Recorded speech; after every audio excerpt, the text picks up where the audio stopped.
家早安。今天是2024年的10月1号。对，我们刚刚拍的饭店的外观，那是在大阪。对，这是在大阪的一间大阪南坡的海亚系列的一间新饭店。对，叫做那个 Caption。对，那我们今天要飞哪里呢？我等一下今天要飞的行程就是，我等一下要从大阪的伊丹机场，不是我们大家常去的关西机场，我要从伊丹，然后我飞冲绳，然后再飞回来，我要去飞日航的国内线的350-900的头等。对，那这就是修行的回忆。对，那我为什么要去飞呢？这就说来有点稍微不太好解释，不过我尽量把它讲得比较简单一点。因为如果说我有美国航空的高卡，只要维持金卡以上，然后我再有海亚的环球客的会员的话，那我如果住海亚的饭店，那我 AA 那一边我也可以累积点数。反之，我如果 AA 搭飞机的话，海亚也可以拿点数，它可以双边累积。对，虽然那个累积的东西没有很多啦。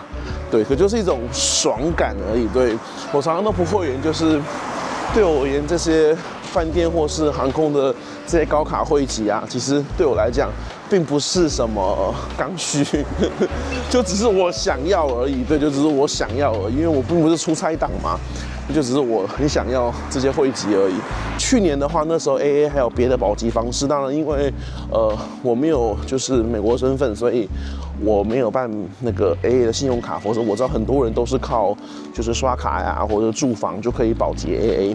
那去年 AA 改制之前，我有跟上 Rocky Miles 的最后一波，所以我今年度目前还是 AA 的行政白金，就是除了 Concierge Key 之外最高级别的卡别。对，那明年就不会是了。对，因为我主要还是累积 BA 嘛。对啊，那没有必要拿2个重复的绿宝石的会籍这样子。但是我就有点想说，那完全如果放掉都不管它，那少了双边累积，就觉得有那么一点可惜。因为我今年其实累金卡就住房完之后，我其实剩下不多了这样子。对，就是4万的 LP 嘛，我其实已经快3万了。对，就觉得那好可惜哦。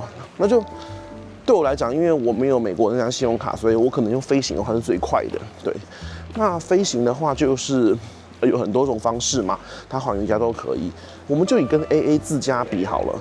AA 自家的话，如果是行政白金的话，$1会拿到11个 LP，33台币大概是11 LP， 所以你可以把它想成1个 LP 大概就是3块台币啦。但是如果是飞其他航空公司的话，就是可以用距离制。对。那搭日本航空的国内线的话 ，AA 的高塔会拿到420%的加成。对，你没有听错，420%。就像我今天要搭的这个国内线，它才750几里。那因为4.2倍之后，就它有3100多，对，3100多这样子的 LP。那因为我买到很便宜的国内线机票，我这一张。我等一下要飞的大阪伊丹到冲绳的头等舱的话，我才买到单程是25000日币而已。对，25000日币。所以25000日币的话，那这样子算成台币可能就5000多块。所以5000多块除以我拿到的 LP 的话，我每一个 LP 大概才台币大概1.7左右。对，1.7左右。那大家可以看到，刚刚的话，每一个 LP 大概台币3块嘛。对，所以我大约是用就是非美国航空的成本保级的，大概是不到60%。我知道这样讲可能有点困难。大家国泰的话的加成是245%，所以可能就是又没有这么划算了。对，那所以国泰的话，我会拿来做对比，是最远的距离就是台北到雅加达嘛。这段的话，台北香港加香港雅加达大概是2500 miles， 然后乘以245%的话，来回大概是12000 LP， 对，12000多，然后票价大概是25000，所以你1个 LP 也是2块多，对，2块多，都比搭 AA 自驾划算，可是都没有 JAL 这个划算，因为其实那个简单数学概念嘛，就420%的加成是很可怕的，对，是很可怕的。所以简单讲呢，就是我刚好找到一张便宜的票，然后这张便宜的票可以让我就是只要飞2腿，就是从伊丹然后飞冲绳来回，就是搭日航的头等舱国内线，然后就可以让我很轻松的保级美国航空，然后双边累积。那我刚好又有新宇的，又有一张票头等舱要飞来大阪，所以何乐而不为呢？所以我觉得就早上起床，那这个跟以前修行比起来啊，这不算什么啦。以前大家有修行过 JGC 的，都度过那1天4腿，对不对？这个1天2腿 easy 啦，对不对？所以我现在就是要准备去机场了。好，那我们前言就先说到这边，我们先准备来搭车。那要前往伊丹机场的话，当然是可以搭电车啦，对。可是如果住在难波地区的话，其实搭巴士最快，半小时就到了，对，其实很快。而且这边因为有高速公路的入口，它直接上高速公路，然后直接到机场下车，所以时间蛮稳定的。我之前修行的时候都搭过这个路线了，所以今天我也是选择搭巴士这样子。搭电车的话还要换车，就是时间会更久，所以那搭车处也就在南海难波站的附近。我从 Caption 走过来，可能约莫要10分钟，不过就是还可以接受啦，就是早上起来散散步这样子。对，好，那日本航空的国际线的头等舱最新版的 A350-1000，我们在001跟大家介绍过了。那我们今天搭的这个国内线的话是350-900，那今年刚好5周年喽，就是日航引进350年5周年。为什么这个要值得特别提呢？因为其实大家都知道，就是日本航空在引进350-900这个国内线机种之前，日航是全波音机队的。全波音机队，这个也很明显嘛，因为日本跟美国的关系很好，所以而且波音的很大一部分零件都是日本制造的，所以日航会用全波音机队其实并不意外，并不意外。但就后来可能就是因为一些摩擦跟一些因素，总而言之，当时日航决定国内线的替代机种要换350-900的时候，其实是很大的震惊。所以上次我们提到说日航烧掉一架空巴359，那空巴为什么愿意很快补偿它一台？因为我觉得对空巴而言，争取到日航可能订单不如什么阿联酋什么这么大量，可是那个象征性意义是很强的，因为日航一直都是全波音机队。那350-900被日航引进之后，就拿来做国内线的最 premium 的机种。那我们现在到巴士站喽，我们现在先上车，这是搭车处要往伊丹空港的，然后这一站是难波，然后我们可以看到，就是其实人真的蛮多的，对。然后我们等下日航会在北航下，对，那这个日本搭国内线人一直都蛮多的，所以即便早上其实搭乘人数也是不少的。对，那搭乘的地方就在你看我们的对面，就是这个南海的难波车站。好了，我们已经到大阪伊丹空港了。就如同我说的，就是因为南波那个站，上车之后会直上高速公路，所以其实没有太多交通问题。好啦，那我们的北航下走进来就会像这样，就全部都是 JAL 的柜台。对，这是伊丹大阪的国内机场。那我今天搭头等舱或者我是绿宝石的话，其实都可以使用这个first class 的 check in 的地方。对，但是我其实有时候就是也蛮懒的，对，因为像我今天的话没有托运行李，我其实就会走去旁边那边的自助柜台。就是国内线的话其实蛮简单的，那我走在自助柜台，我就是印登机证就可以了啊，就自己印一印。然后我们等下就去头等贵宾室参观一下。带大家看一下日本航空的国内线贵宾室长什么样子。不过先讲，不要有太多期待了。国内线跟国际线是不同水平，等下我们从那边上去。2楼的登机的地方呢，大概就像这样。就伊丹机场就是一个蛮简单的机场。那这个北边的话，全都是 JAL 的部分了。那大家可以看到，就是人潮其实也这边你看人潮其实也是蛮多的。看到这个样子的东西，就是日航的，就是特别check in的地方。好啦，那我们今天头等舱的话，或绿宝石，我们就会从这边进来喽。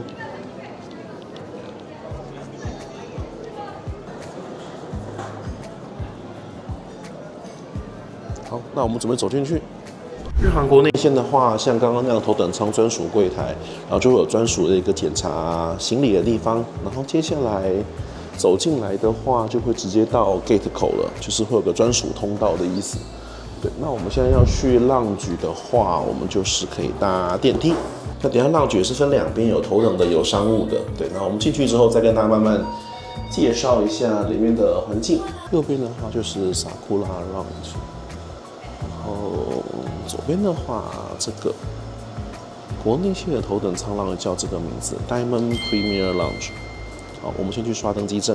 我们现在就躺在我刚刚说的那个按摩的那个小房间，这样跟大家聊天，这样跟大家录影比较轻松，因为外面人真的蛮多的。然后其实影片基本上也不要拍到别人比较好。那国内线的头等舱其实跟国际线商务舱长得其实差不多啦，对。但是我觉得以日本国内线来说，这是非常舒服的修行，因为日航真的是非常的稳定，你也不用担心失接。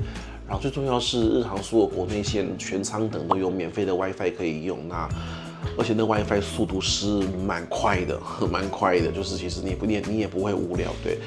等到我们上飞机之后，可能就因为它那个座位就不像头等舱这么国际线头等舱这么就是独立空间，对，它也是222这样子，就是基本上国际线商务舱的长相，所以我可能就不方便就在上面讲太多话，对，所以我现在先把该说的重点先说完，然后等下到飞机上面，我们可能就是录那个环境，对，然后带大家看一下娱乐系统，然后再就是餐点的部分，这样我可能就不会再多说什么话。那所以我现在先把要介绍部分先介绍完毕。餐食部分的话，它会有个正规的一个餐点，蛮好吃的，然后来跟回会不一样，然后每天的餐食，午餐晚餐也会有变化，然后酒类的话也是会有，然后也会有很好喝的果汁。如果肚子饿的话，还可以请他泡面给你吃，对，所以整套服务其实我觉得是蛮不错的。我吃过的国内线餐点，其实头等舱都真的不错，这一点就比 ANA 好多。那 ANA 叫 Premium Class， 可是 ANA 给的是一个便当。那 ANA 的这个餐食就头等舱国内线部分就比 JAL 真的差了一大截。我是比较喜欢日航的部分的，对，因为之前我也搭过 ANA 的休闲，这样。今天10月1号。我就是用一个大概美国航空美国人飞行保级的，大约是1半多一点的成本，然后去进行一点差一点的 loyal point 的一个保级的一个状态。那等一下介绍机上环境之后，我们还会去冲绳的头等贵宾室，这几间固定会飞头等的就有头等贵宾室，所以我们等一下去冲绳头等贵宾室也去看一下，就知道说，那边的饭团跟那边的面包跟这边是不一样的哦，所以等一下我们去看一下咯。我们今天搭到的是359日航国内线，而且是 One World 的彩绘机哦，哇，好幸运啊！这台好漂亮，是 One World 的彩绘机。那我现在已经在登机口准备登机了，今天 gate 口是在15号。好，那我们等一下8点半登机，8点50起飞。日航国内线就是20分钟登机，非常的快速。好，那我们等一下就准备登机喽。那787有2种国内线的配置，一种是有头等舱，一种是没有头等舱的。那会飞羽田到义丹的是一定会有头等舱配置的，对，那这是787有787-8的机型，它头等舱位置就比较少了，对，整个就是跟359比起来运量会比较小。义丹机场就是一个小小的，因为它只有国内线而已，对。好，那我们等一下准备就从正前方这个 gate 15口登机去喽。日航国内线登机还有一个很有趣的事情，就每个人在刷登机门的时候，就发出的声音不一样，就代表你的卡别不一样。像你现在看到很多像在 pre-boarding 那些婴儿啊、小孩，他们如果是一般的舱等或一般的会员的话，就是比较普通的声音。然后有个噔噔噔，那就是那个噔噔，就是那个一般会员；那噔噔噔，就是那个蓝宝石。那我们等一下绿宝石就是噔噔，就是会有个不一样的声音，所以你听那个声音就会知道它的舱等或者它的会籍是什么。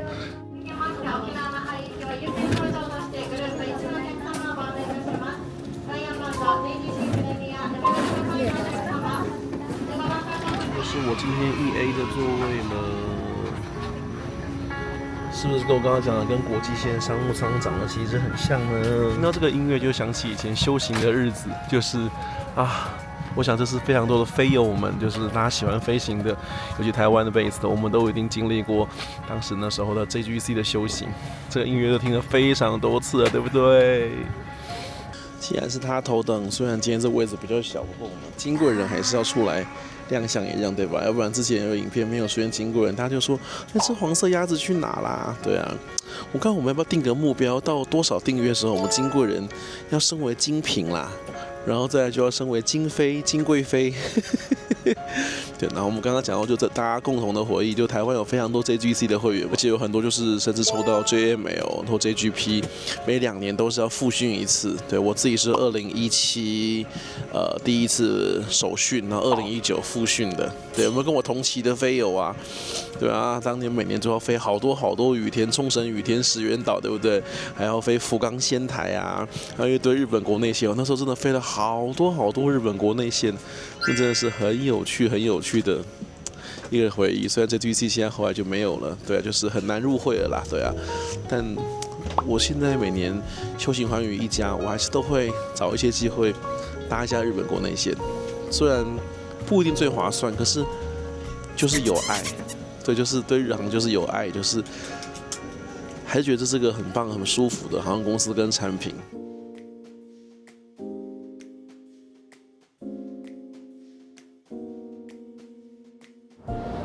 日航头等舱都会有一个特殊的果汁，一直会换。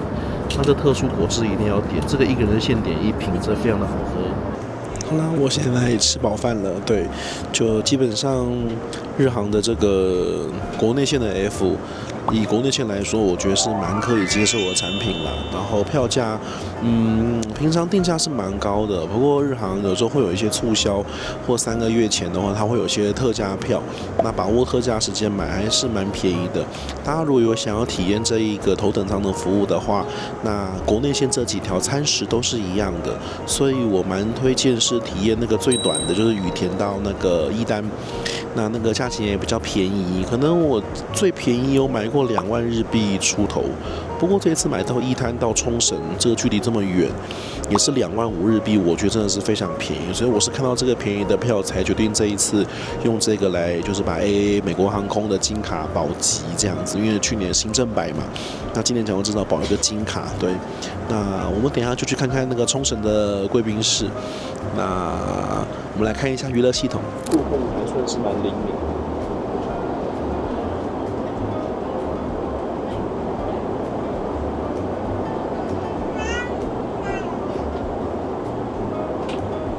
时间过得很快，我们还要再半小时就要降落了。那我们等下一个就去看那个冲绳的头等贵宾室喽。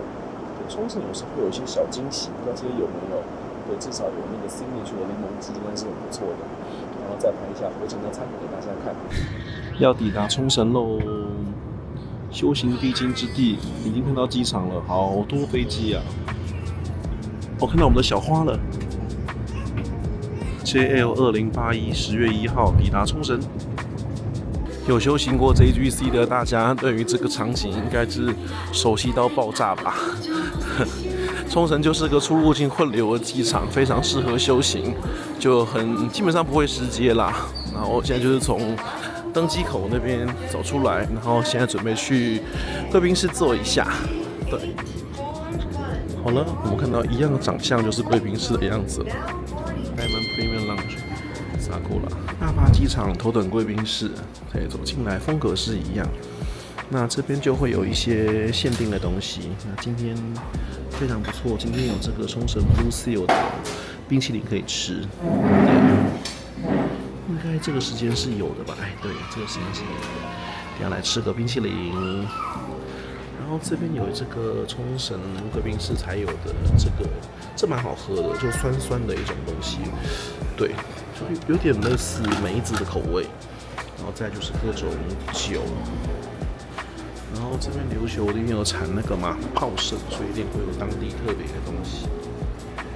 当然一些基本的就是石垣岛的酒啊，对，都还是有。然后接下来就是就这边就刚刚那个我说那个很特殊的东西，有没有那个红色的那个东西？那它是要兑水喝的，还要教你怎么样做。然后面包区的话，这边也可以介绍一下，因为冲绳这边其实跟台湾的纬度比较像，那所以它这边有产蛮多芋头跟番薯，所以像这个就是一定会有这种芋头类，或里面是芋泥夹心的一些面包，那这个都非常值得尝试，或者是番薯口味的，是这边的算特产。然后还有像这个就是凤梨的那个 Danish 的丹麦苗，就是对面这边就是热带水果，一样蔬菜汤跟味噌汤。这边的饭团不是一个一个包装的，跟我们刚刚在大阪的口味也不一样。然后这边这个就长的样子蛮特别的，这是今天的特殊口味哦。第一个是红豆饭的口味，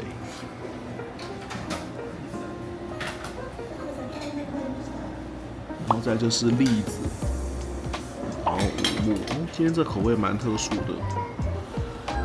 我自己是比较喜欢冲绳这一间头等贵宾室嘛。那饮料区的话，可能就大同小异，差不了多少。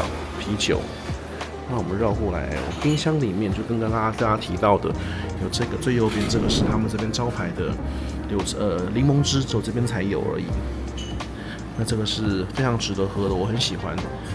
对，就是国内线的5间头等贵宾室里面，我算是蛮喜欢冲绳这一间的。相对起来，羽田跟大阪的可能就是无聊一点，对。然后北海道那一间也还可以，福冈那一间我记得也有特殊的东西。反正就是这一间是我蛮喜欢的，休息一定会来这边坐坐。我选了一个这个座位。那以上这就是冲绳大巴机场头等贵宾室了，国内线的部分。对，那等下回程餐点再拍给大家看一下。好了，这是我拿的食物了，先吃一点咸的，等下再来吃冰淇淋。这个栗子口味，这个我没有吃过，今天试试看。然后味噌汤，我很喜欢这个，刚那个红色那个 Benny， 就是稀释过后的。然后这个是那个柳橙汁，那不是柠檬汁讲错了。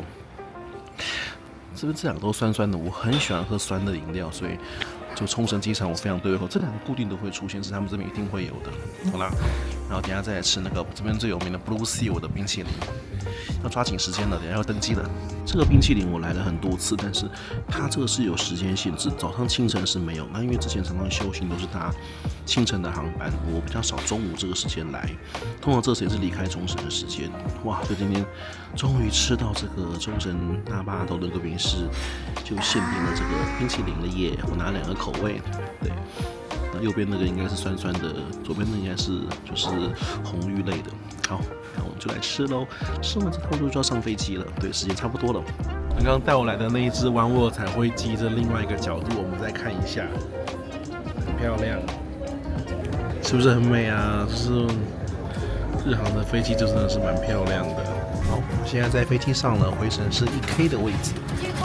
JL 2084，2024年10月1号，现在要从冲绳飞回伊丹喽。我们看看今天的餐食，今天的话很不错咯。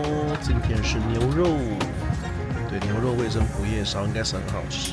对，这今天的餐食，我们看看英文版本的。其他饮料部分就跟来程是一样的，我就没有另外拍了。那我们来看一下金贵人。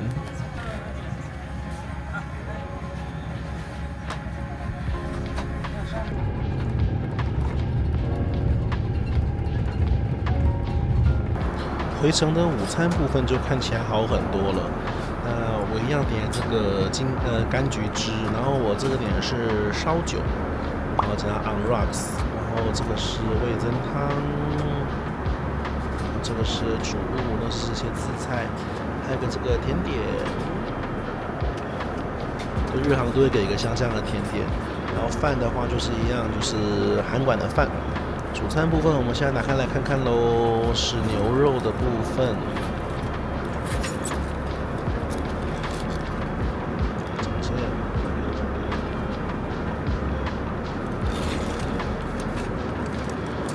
牛肉看起来蛮好吃的哦。饭的部分就是日航的招牌的做法，就是里面会做成一卷一卷的样子，对，就是像这样。日航这个国内线这个机上这个白米饭是很好吃的，对。好，这就是日航我们今天搭一趟修行的来回的，就是餐点，跟大家分享到这边喽。右边这就是伊丹机场领行李的地方了。不过我今天是来修行的，所以我这趟就没有行李了，就给大家看一下领行李的地方。然后我们今天的修行就顺利结束了。好，下一趟旅行再见喽，大家，拜拜。刚刚分享给大家的影片呢，我搭乘的日期的话是2024年的10月1号。但是非常悲惨的就是，其实刚刚前面我在预计的这些过程当中，就是我想要把它累积到 AA 去，然后保级，这所有计划后来全部都失败了，所以要在影片的后面重新录一段更正跟大家说。那失败原因是因为日本航空它其实是很晚才把国内线正式跟 oneworld 接轨，因为以前日航的国内线它的子舱等有非常非常多种，有各种奇怪的票价。那但是跟 oneworld 接轨，就是说你要跟 oneworld 是差不多嘛，就是这个制度要一样，所以日航后来把国内线跟国际线的舱等都把它 match 了，可是仍然有问题，就是 A、B、C、D、E 的这个 E。